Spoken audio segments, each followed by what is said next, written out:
deixando o período mais antigo, tá?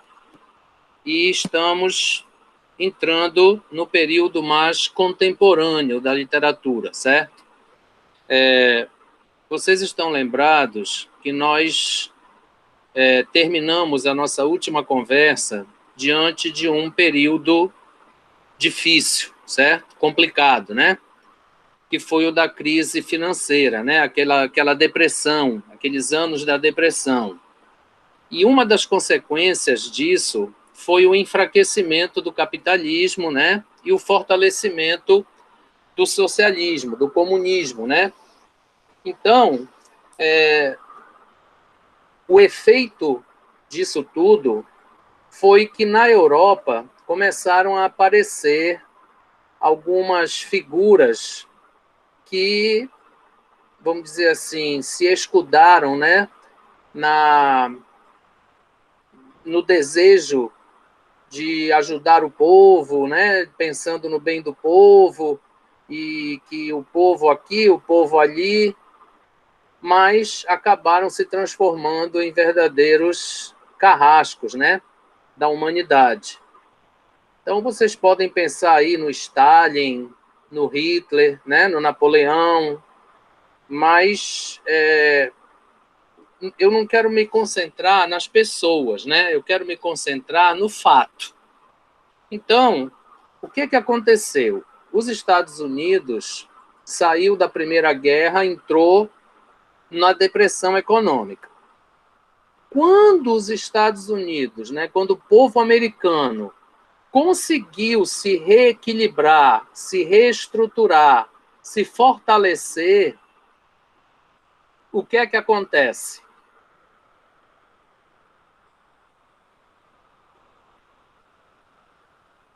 Quem sabe me dizer? Passaram-se alguns anos, né, depois do final da Primeira Guerra, certo? E da depressão econômica. Passaram-se alguns poucos anos, não foram muitos. E aí o que aconteceu?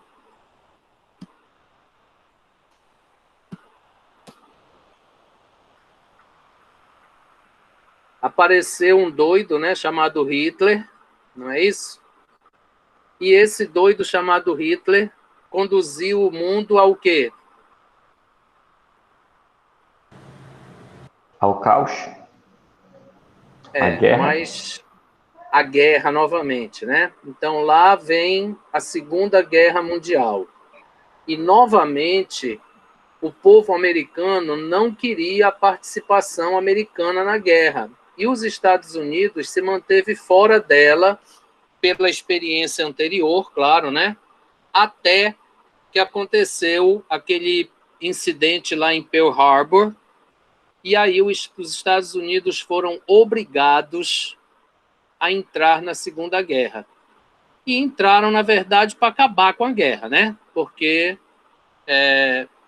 entraram, jogaram a bomba atômica e começou a partir daí a terminar a guerra, vamos dizer assim. Bom, isso aí não é o principal, tá? Isso é apenas um contexto histórico. Mas o que aconteceu então? O povo americano, né, começou a achar que a vida era muito curta, que a vida era muito, assim, muito difícil para que ela não fosse aproveitada, né? Que as pessoas não deviam se apegar tanto a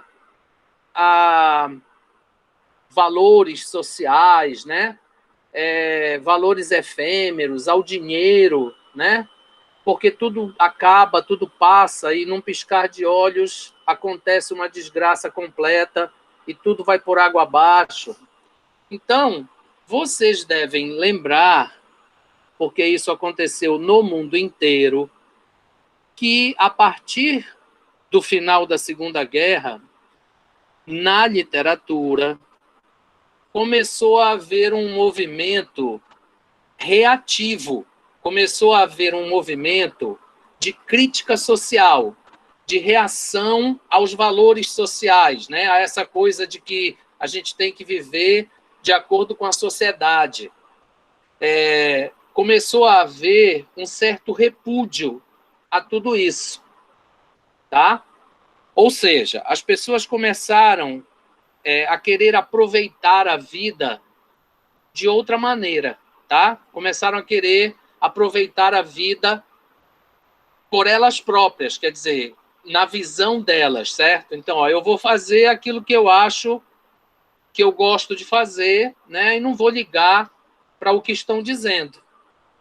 E esse movimento também acompanhou a literatura, certo? E aí vocês sabem que o modernismo teve duas fases, né? Em todos os lugares do mundo. E o ponto principal, né, desse movimento literário chamado de modernista é justamente esse rompimento, né? Essa repulsa, essa reação aos preceitos sociais, tá? E aí, logo depois disso, e ainda na mesma onda, né? E aí vocês devem lembrar que, a partir de um determinado momento, começaram a aparecer as expressões artísticas dentro da mesma ideia, do mesmo contexto. Então, vamos lembrar: cabelos compridos, fitas no cabelo, barbas grandes, né? Drogas, certo? De certa forma mais livres, paz e amor, exatamente. Então, era aquela coisa do mundo... o mundo ideal, né? O mundo perfeito, cada um vivendo a sua maneira, cada um fazendo aquilo que melhor lhe aprovesse, né? O que lhe trazia mais prazer, e esquece o resto. Então, vocês lembram, né, que nós tivemos aí os movimentos de Woodstock, nós tivemos o surgimento de grupos musicais como os Beatles, né? Então, quem conhece um pouco da história dos Beatles sabe que eles foram a encarnação viva dessa reação, tá? E aí, então, a partir de um determinado ano, de um determinado momento, essas reações se intensificaram. E os movimentos literários, e quando a gente fala aqui em movimentos literários, não é apenas as obras escritas, né? Nós estamos falando de literatura de maneira mais abrangente, certo? Então, começou a surgir um movimento, né, ou um período, vamos dizer assim, literário, já que o movimento apenas se intensificou, começou a surgir um período literário conhecido como pós-modernismo. Então, o modernismo, vamos dizer assim, ele iniciou essas reações, tá? Ele iniciou essas, vamos dizer, entre aspas, contravenções sociais. E o pós-modernismo, tá? Que é considerado existindo a partir de 1950, como vocês estão aí, né, vendo, mas vocês sabem que essas coisas em literatura não são muito bem definidas, né? Essa coisa de período, um período se sobrepõe ao outro, as datas dependem, né, de muitas histórias. Então, mas aí mais ou menos por volta de 1950, então vocês estão vendo, ó, logo 5 anos depois que acabou a Segunda Guerra, começou um movimento chamado de pós-modernismo, tá? Esse pós-modernismo, ele pode ser encarado já como essa nossa literatura mais contemporânea. E aí, vocês vão concordar comigo que foi exatamente mais ou menos nas décadas em que surgiram essas figuras, né? E só se, vamos dizer assim, só se esperou elas crescerem, certo?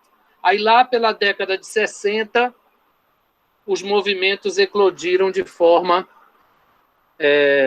mais forte, mais intensa. E se vocês vierem um pouco mais para frente, vamos dizer, na literatura contemporânea, nós ainda tivemos isso, como, por exemplo, com o dadaísmo, né?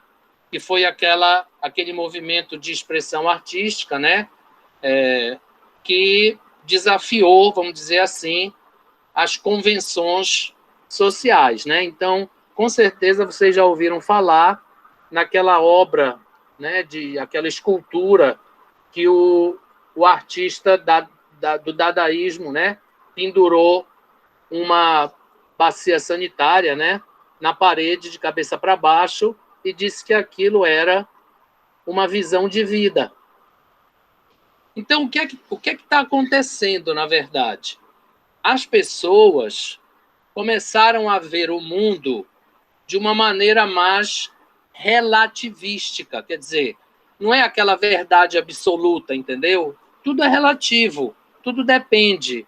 Eu posso viver bem sem obedecer padrões sociais, sem obedecer convenções sociais. E isso aí trouxe uma série de consequências, certo? Até que nós vamos chegar, né, um pouquinho mais para perto do nosso tempo atual, onde as pessoas estão, de acordo com os estudos, né, tentando retornar a essas convenções sociais.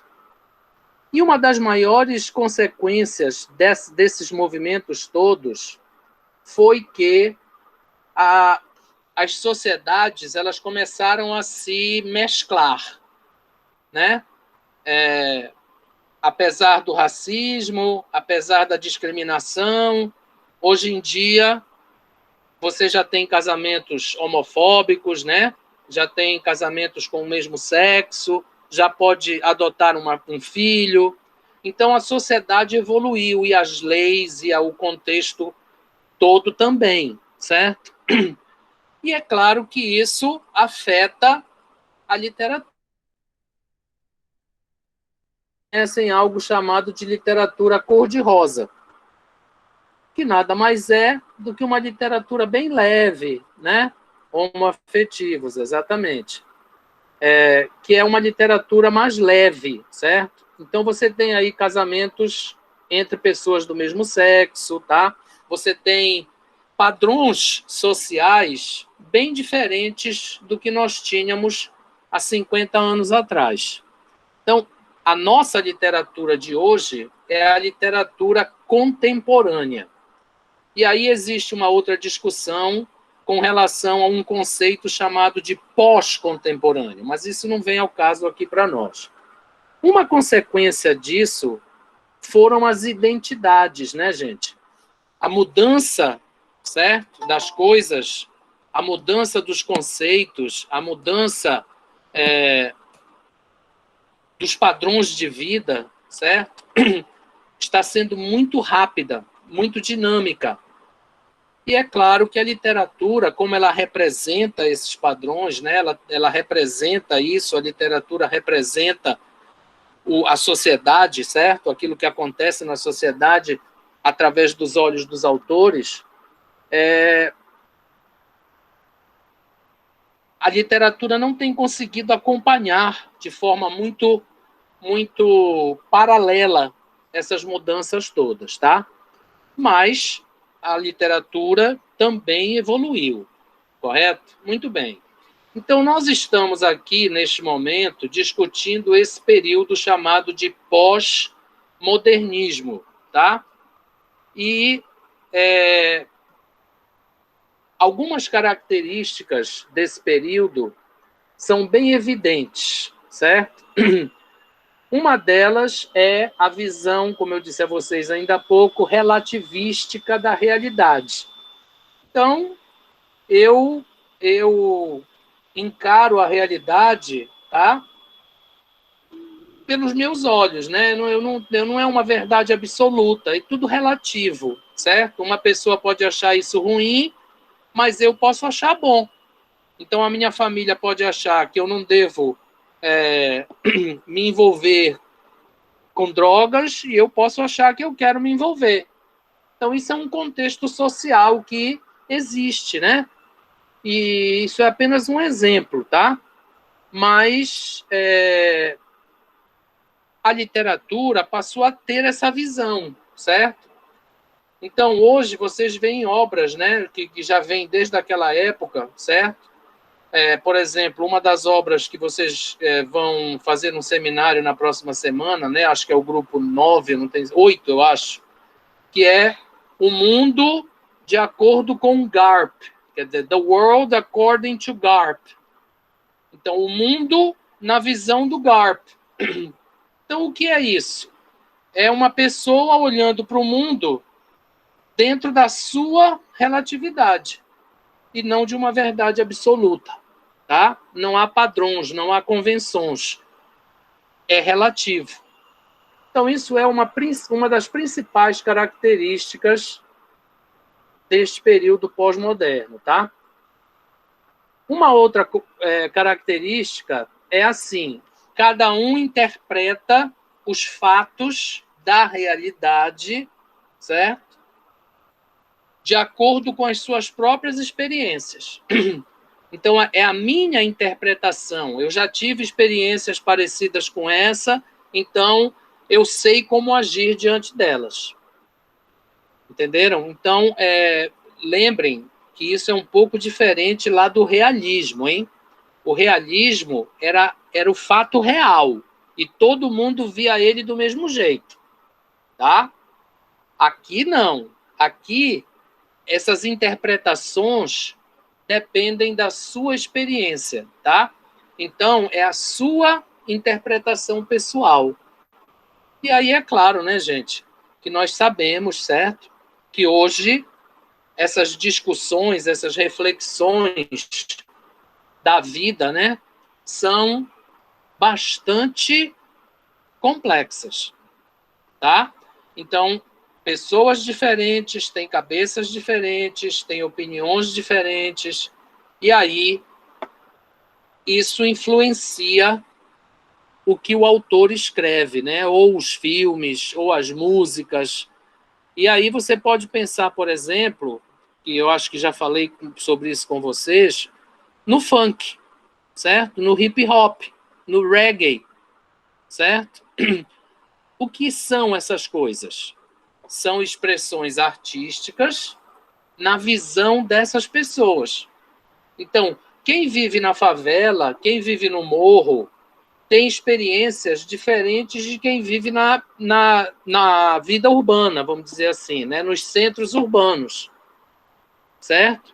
E aí o funk, o hip hop, o reggae, são as expressões dessas experiências, na visão de quem compõe as obras. Então, a mesma coisa acontece com a literatura, se nós formos pensar em apenas obras escritas, tá? Mas nós sabemos que a literatura é mais abrangente. Então, gente, é óbvio, né, que isso vai influenciar, certo? Os MCs da vida, certo? Os MCs da vida. O que é que eles são? São expressões de uma literatura, são expressões artísticas de um determinado contexto social, que é muito próprio deles, que é muito relativo a eles, certo? Então, eu acho que esses são exemplos bem óbvios do que eu estou tentando falar para vocês, tá? E assim, essas visões, né, essas coisas todas, elas não têm fronteira, certo? Esse infinito, né?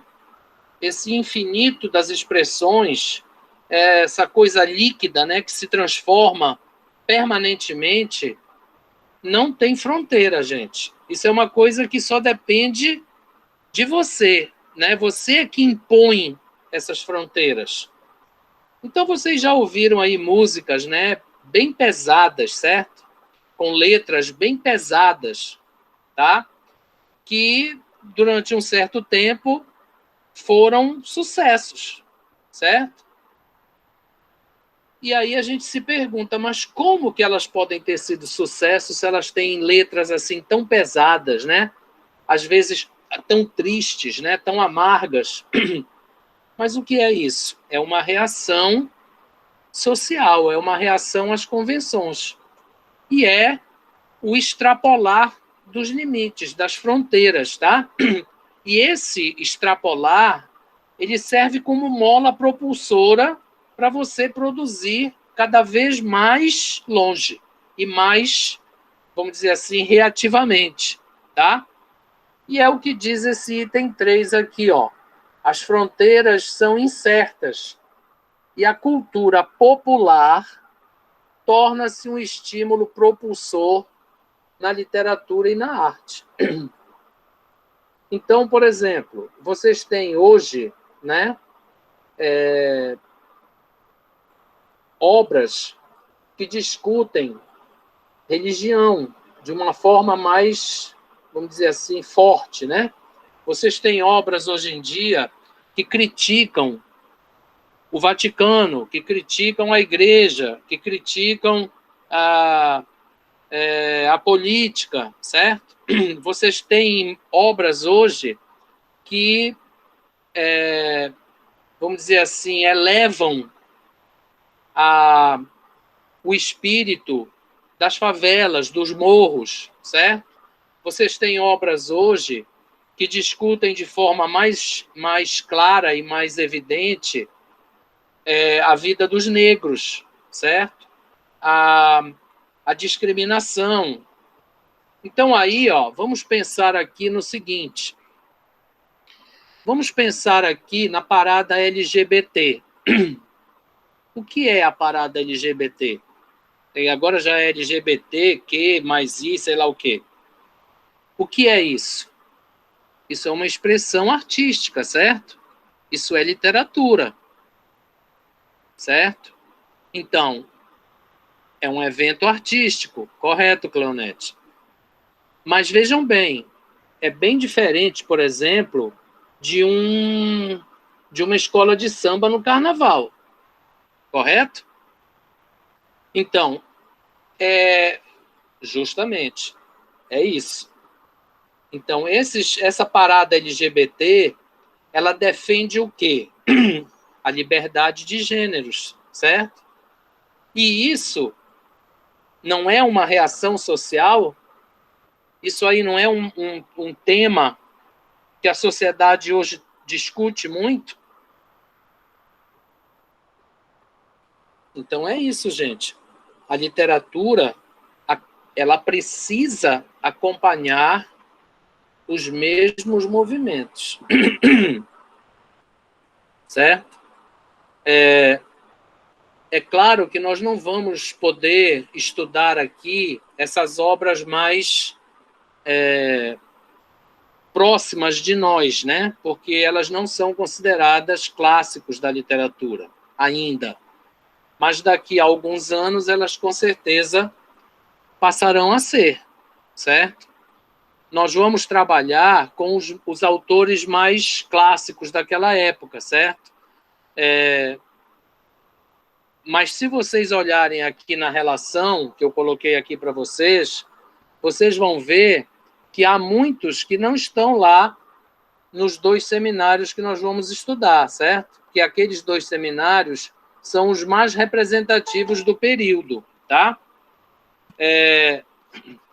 Nós temos aqui, por exemplo, olha, a Toni Morrison, que é super contemporânea, mas ela é uma autora afro, que nós vamos estudar ainda em uma semana próxima, tá? Nós vamos falar só da produção afro, dos autores afro, né? Por quê? Porque é uma literatura que começou a ganhar evidência agora, certo? Na nossa atualidade. Então, o que eu quero chamar a atenção de vocês, tá? É que, a partir do final da Segunda Guerra, o mundo passou a observar, vamos dizer assim, outros valores, não apenas o dinheiro, não apenas a riqueza, né? Mas também aquela coisa de viver uma vida leve, né? De gostar de música, de reagir a essas convenções sociais. E isso continua acontecendo até hoje. Então, é por isso que existe muita discussão entre o que se considera pós-moderno e contemporâneo, porque alguns autores eles consideram como se fosse tudo a mesma coisa, tá? Como se ainda não tivesse havido um movimento diferente, apenas uma intensificação do que já vinha acontecendo, certo? Então, olha, literatura escrita, escultura, música, cinema, tá? Televisão, tudo são expressões artísticas, né? Então, nós podemos considerar como sendo literatura, embora isso não seja o cânone, né? Mas é como se fosse literatura que continua a, vamos dizer assim, descrever, a pintar, certo? O mesmo cenário, só que de maneira mais dinâmica, mais rápida, mais intensa e, claro, um pouco mais complexa. Então, esse é o nosso período pós-moderno, tá? Eu acho que não sei se eu consegui me fazer entender. Então, se vocês tiverem alguma pergunta ou quiserem acrescentar algum comentário,